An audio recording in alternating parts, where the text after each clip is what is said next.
बहुत दिन इस लड़की को यहाँ पर रखा जाবে না, बहुत जल्द उसको बेच দিতে হবে। তার আগে তুই বিক্রি হয়ে যাবি। ওরে কিডন্যাপ করার আগে তোর জানা উচিত ছিল ওর বাপকে। ওর বাপ শেহজাদ। আমি চাইলে গুলিটা তোর বুকে করতে পারতাম, তুই মহিলা দেখে তোর ছেড়ে দিলাম।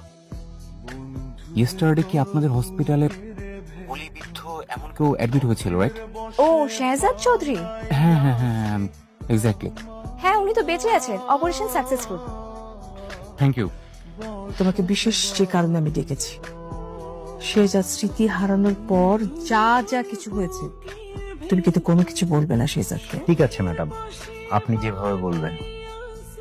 শেহজাদ চৌধুরী এতদিন পর কোথা থেকে আসলো? সেটা জানি না আপনার লাভকে।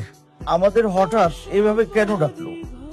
শেহজাদ চৌধুরীর অবর্তমানে আপনারা যারা গোল্ডের ব্যবসা করছেন আর ব্যবসার সাথে বাহাদুরি করছেন, আজকে শেহজাদ চৌধুরী আসছে, বুঝবেন?